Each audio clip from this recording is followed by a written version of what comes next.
Paul, as many of you know, started his missionary journeys from Antioch. It was a very successful Gentile trading center, an urban area, had a great university there. And he was from nearby in Tarsus. He would have known Antioch well. There was a very strong church there, and a man who loved the Old Testament Hebrew Bible wrote the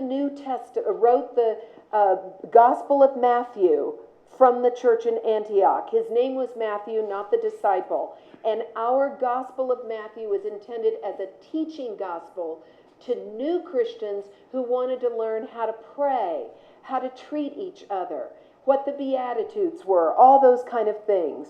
First missionary journey is primarily Asia Minor, the Galatian area. Second missionary journey, he makes a big decision at Troas to go over into Europe. That's where we're going to pick up our story tonight, and then back up to Antioch. The third missionary journey is to continue to nurture all those churches, and then he goes home again, is arrested and put in prison for 2 years in Caesarea Philippi, right here in northern Israel, and is eventually taken by sea to Rome because he insists on standing trial as a Roman citizen in front of Caesar. He's in jail for 2 years. He might have written some of the letters from jail there, but Timothy was with him. He had great support, but he was eventually beheaded by the Roman emperor and judged guilty and killed there in Rome. And the book of Acts doesn't even tell us his death because the intention was to get us to Rome, the Christian story to the heart of the empire.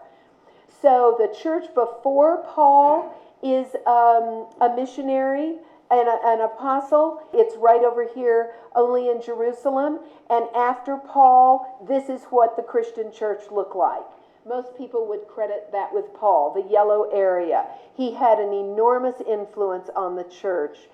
And this is just to illustrate the power of the Roman Empire. They tended to use architecture for social and political intimidation. So this is actually in the part of Lebanon today, the Bekaa Valley, that borders Syria. And the Syrians were always creeping in and putting their armies here until the Green Revolution when they were thrown out. Now they're coming back in to this area. This is the largest Roman temple ever built, the Temple of Jupiter. And this is a human being right here. The base is 3 stories tall. And this is me on a rock looking down. That gives you some sense of the scale of it. By the time it was finished, the Roman Empire had been declared Christian, and they never worshipped in a pagan way there. It was used as a Christian church. One of the great ironies that the very thing that tried to intimidate was eventually overtaken without a weapon, all by a backwater preacher in Judea. And the fact that he had an experience that no one else had called a resurrection. And that changed everything. So the Agora, just a typical view of what the Roman Empire was like, very sophisticated. You all have seen movies and things. This is underground in Izmir, ancient Smyrna, that's ground level. And this is what they've uncovered. This is where all the farmers' market stalls would have been. And this is where Paul did his thing. Preaching, teaching, tent making. This is what he would have done, been up and down, sharing the Christian gospel with people. It was just like you and me going to a farmer's market and finding a way to start a conversation. This is the entrance to Ephesus. It doesn't look like much today, but it was the most beautiful city in the Roman world besides Rome. All of these pillars were double this size with torches. They were lit. You came in by the sea at the end of this grass. The sea used to end right there. And you'd come in on marble with all of these torches lit. And ahead of you would be a stadium with 25,000 people that you could hear them cheering over some gladiatorial fight. Paul loved Ephesus. It was the LA of the ancient world. He was there for over 3 years. He built a school there called the School of Tyrannus. He lectured there every single night, worked as a tent maker by day. This is the Ephesus main street, Curetes Street. This is all marble. Wealthy people lived on the street, wide enough for a chariot. And this is the theater that seats 25,000, where Paul was almost killed because he took on Diana and the merchants selling her, because that's how they made their living, and said, actually, she isn't a god. And they really didn't like that and tried to kill him.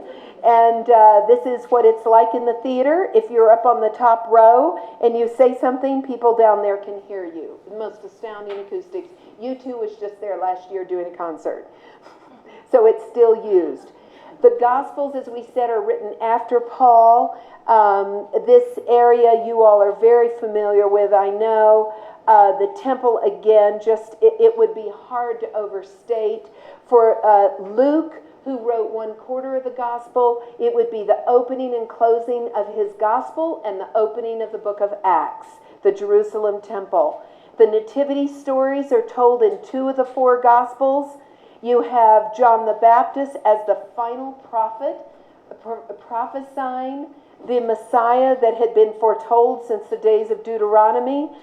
The Gospels are filled with parables and narrative and healings and teachings, such as the woman who lost a coin and the prodigal son, which I would argue is maybe one of the pillars of Western civilization in terms of the Judeo-Christian influence, that we forgive each other, we don't hate each other. And the Acts was really about the Holy Spirit forwarding the church, and all because of the resurrection story. This is one of my favorite paintings by Titian. After the resurrection, Nolo mi tangere, touch me not. It's a small painting in the British National Gallery, this big. I had quite a moving experience in front of it one time.